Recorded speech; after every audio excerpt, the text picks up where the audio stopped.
Welcome to our channel scholar portal. তো বন্ধুরা, আমরা আজকে লেয়ার 3 এর কেমিস্ট্রি কিছু প্রশ্ন নিয়ে আলোচনা করব। আমি বেশ কিছুদিন আগে একটা স্যাম্পল মডেল প্রশ্ন আমি আপলোড করেছিলাম আমার চ্যানেলে। তো সেইখান থেকে তোমাদের বলেছিলাম প্র্যাকটিস করতে। তো আজকে আমরা সেই কিছু প্রশ্ন নিয়ে, কেমিস্ট্রি কিছু প্রশ্ন নিয়ে আমরা একটু ডিসকাস করব। তো আশা করি তোমরা যদি চ্যানেলে নতুন হয়ে থাকো তাহলে তোমরা চ্যানেলটা অবশ্যই সাবস্ক্রাইব করে নিয়েছো, আর যারা নতুন তারা কিন্তু অবশ্যই সাবস্ক্রাইব করে নেবে। আর অবশ্যই চ্যানেলে প্রত্যেকটা ভিডিওতে তোমরা যখন দেখবে তখন হাইপ বলে একটা অপশন পাবে, তো হাইপটা কিন্তু অবশ্যই করো, ঠিক আছে?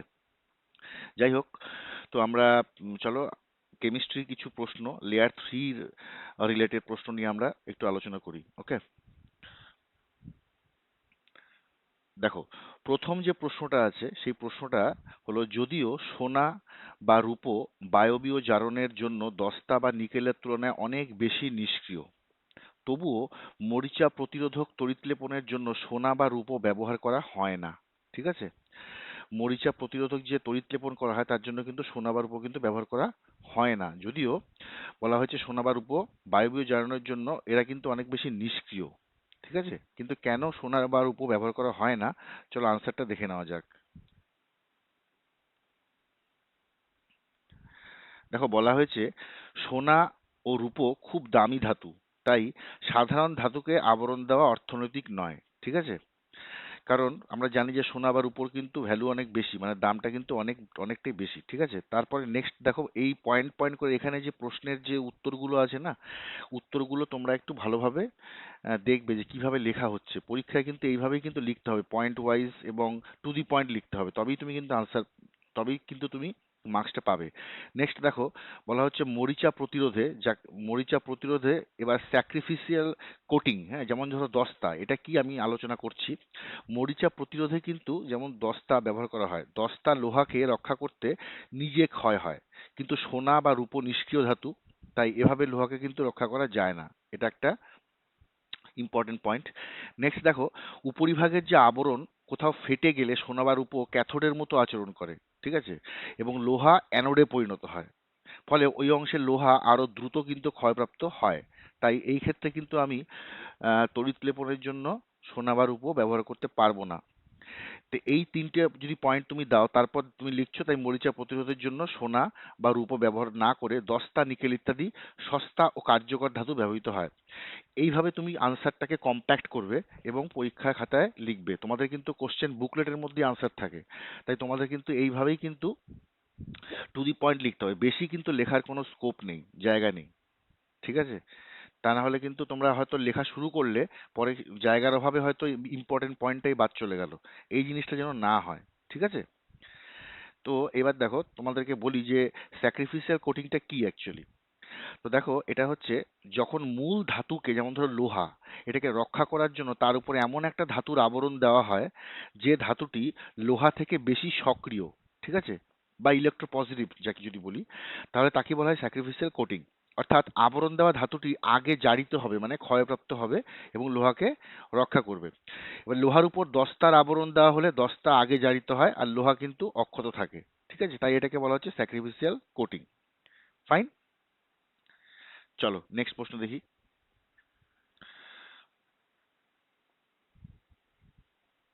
নেক্সট প্রশ্ন, তার আগে এগুলোকে একবার রিমুভ করে দিই।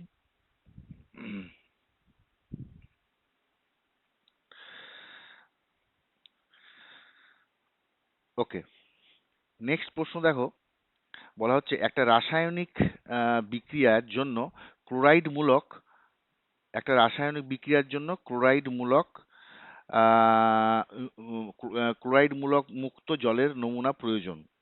কলের জল পরীক্ষা করে দেখা গেল কলের জল পরীক্ষা করে দেখা গেল যে এই জলে যথেষ্ট উচ্চ পরিমাণে কি আছে, ক্লোরাইড মূলক আছে।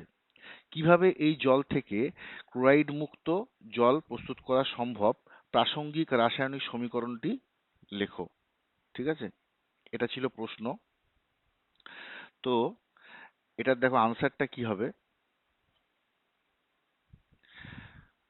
দেখো, কলের জলে ক্লোরাইড আয়ন থাকে, এবার একে অপসারণ করে ক্লোরাইড মুক্ত জল পাওয়ার জন্য যে পদ্ধতিটা ইউজ করব আমরা, সেটা হচ্ছে ডিস্টিলেশন পদ্ধতি।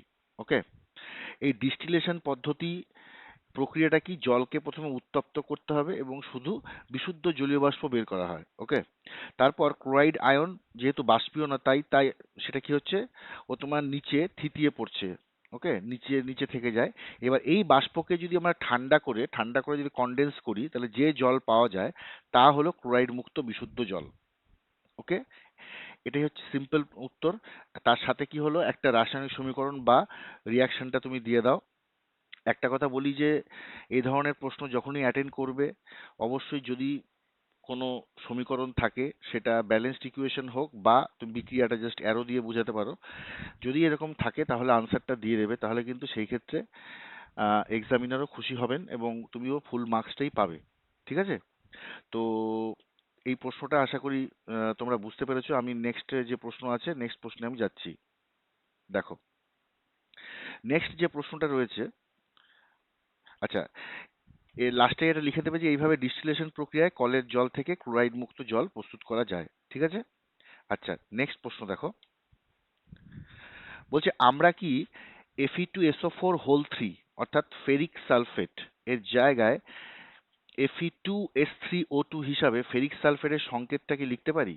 বলছে তোমার উত্তরের সপক্ষে যুক্তি দাও। ওকে, তো এখন এই যে দেখো, ফেরিক সালফেট যেটা আছে Fe2SO4 আমরা যদি এটাকে বিশ্লেষণ করি, এটা যদি অ্যানালাইসিস করি, তাহলে Fe2 তুমি SO4 এর জায়গায় S3 আমরা লিখতেই পারি। আর মানে সালফারের আমার কি হচ্ছে, তিনটে পরমাণু, তো S3 তুমি যদি এটাকে জাস্ট ভেঙে দাও, তাহলে O4 এর জায়গায় O12 হয়ে গেল। তাহলে আমরা কি পাচ্ছি, Fe2S3O12 পাচ্ছি। ওকে, তো এই হিসাবে যদি ফেরিক সালফেটের সংকেতটা লিখি, তাহলে কি সেটা কি যুক্তিযুক্ত, সেটা কি লেখা সম্ভব, সেটা আমাদেরকে বলতে হবে। ওকে, তাহলে দেখো, আমরা যদি বলতে পারি হ্যাঁ, এটা লেখা সংখ্যার দিক থেকে এটা আমরা লিখতেই পারি। কারণ দেখো, Fe2SO4 ইজ ইকুয়াল টু, মানে এই যে পোর্শনটা রয়েছে এইটা, ঠিক আছে, Fe2SO4 ইকুয়াল টু Fe2S3O12, কারণ SO4 টাকে বলা আছে। তবে আমরা রাসায়নিক দিক থেকে কিন্তু আমরা কি এটাকে কি লিখি, Fe2SO4 লেখা হয়। এখন এতে বোঝা যায় যৌগটি ফেরিক সালফেট, যেখানে দুটো Fe3+ আয়ন ও তিনটি SO4 2+ 2- আয়ন কিন্তু আছে, তাই তো? এবার যদি Fe2S3O12 লিখতাম, যদি আমরা এটা লিখতাম, শুধু যদি আমরা এটাকে লিখতাম, Fe2S3O2 লিখতাম, তাহলে সেটা কিন্তু সালফেট গ্রুপের উপস্থিতি কিন্তু স্পষ্ট বোঝা যাচ্ছে না। তার কারণ সালফেট গ্রুপ মানে হচ্ছে SO4 তাই না? SO4 হচ্ছে SO4, সালফেট গ্রুপ হচ্ছে SO4। তো সেই ক্ষেত্রে কিন্তু শুধু যদি আমরা Fe2S3O2 লিখি, তাহলে সালফেট গ্রুপের উপস্থিতিটা বোঝা যাচ্ছে না। এবার আয়নিক প্রকৃতি ও চার্জের সমতা বোঝাতে আমাদের অবশ্যই Fe2SO4 লেখাটাই কিন্তু অনেক বেশি যুক্তিযুক্ত এবং সুবিধাজনক। ঠিক আছে? এবার দেখো, Fe2SO4 সংখ্যার দিক থেকে Fe2S3O2 এর সমান হলেও সালফেট গ্রুপের উপস্থিতি ও আয়নিক গঠন স্পষ্ট বোঝাতে সাধারণত Fe2SO4 লেখা হয়। ঠিক আছে? তো এইভাবে তোমরা কি করবে, আনসারগুলোকে কিন্তু আহ, আহ, পুরোপুরি কিন্তু মানে অতটা ডিটেলসে না না হলেও তোমাদের কিন্তু যেটুকু দরকার সেটুকু কিন্তু ক্লিয়ারলি কিন্তু লিখতে হবে। ওকে, চলো নেক্সট প্রশ্ন দেখি। বলা হচ্ছে, যদিও পরিচিত জ্বালানির মধ্যে তরল হাইড্রোজেনের ক্যালোরিফিক মান সবচেয়ে বেশি, অটোমোবাইল জ্বালানি হিসাবে এটির প্রয়োগ এখনো খুব সুবিধাজনক নয়। কয়েকটি কারণ প্রস্তাব করতে বলেছে। ওকে, তো আনসার কি আছে দেখো, যখনই কয়েকটা কারণ বলবে, তোমরা যদি পয়েন্টস থাকে তাহলে পয়েন্টস লিখে পয়েন্ট ওয়াইজ যদি তুমি লেখো, তাহলে নাম্বারটা তোমার খুব ভালো হবে। মানে তোমাদের 2 নম্বর করে থাকে, সেক্ষেত্রে কিন্তু নম্বর কাটার কোনো স্কোপ নেই। ফার্স্ট দেখো, সংরক্ষণ সমস্যা বলা হচ্ছে, তরল হাইড্রোজেনকে রাখতে হয় অত্যন্ত নিম্ন তাপমাত্রায়। ঠিক আছে, মানে -253 ডিগ্রি সেন্টিগ্রেড। এই জন্য বিশেষ ক্রায়োজেনিক ট্যাঙ্ক প্রয়োজন হয়, যা ব্যয়বহুল এবং জটিল। নেক্সট হলো তোমার পরিবহন সমস্যা, এত কম তাপমাত্রায় তরল হাইড্রোজেন পরিবহন করা খুব কঠিন। ঠিক আছে, লিক হলে দুর্ঘটনার ঝুঁকি বেশি। নেক্সট, অতিরিক্ত খরচ, তরল হাইড্রোজেনের উৎপাদন, সংকোচন ও সংরক্ষণে অনেক শক্তি ও টাকা খরচ হয়। ওকে, এটা একটা পয়েন্ট। আচ্ছা, নিরাপত্তা সমস্যা কি, হাইড্রোজেন গ্যাস আমরা জানি খুব দাহ্য বিস্ফোরক স্বভাবের, তাই সামান্য লিক হলে কিন্তু বড় দুর্ঘটনা কিন্তু হতে পারে। আর একটা হলো অবকাঠামোর অভাব, এখনো হাইড্রোজেন রিফিউলিং স্টেশন বা বিতরণ নেটওয়ার্ক প্রচলিত জ্বালানির মতো গড়ে ওঠেনি। ঠিক আছে? এই কয়েকটা পয়েন্টস যদি তোমরা লেখো তাহলে কি তোমাদের আনসারটা কিন্তু একদম পারফেক্ট হবে। ঠিক আছে? তো এইভাবে কি করতে হবে, তোমাদের আনসারগুলোকে লিখতে হবে।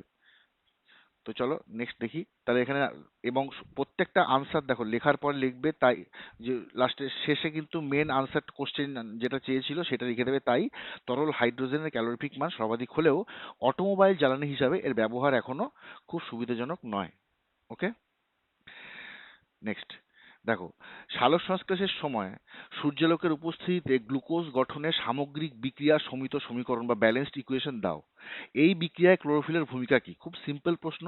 আমরা জানি যে আমরা জানি যে সমিত সমীকরণ 6CO2 প্লাস 12H2O, সূর্যালোক আর ক্লোরোফিলের উপস্থিতিতে তোমার গ্লুকোজ উৎপন্ন হচ্ছে C6H12O6 প্লাস অক্সিজেন প্লাস জল।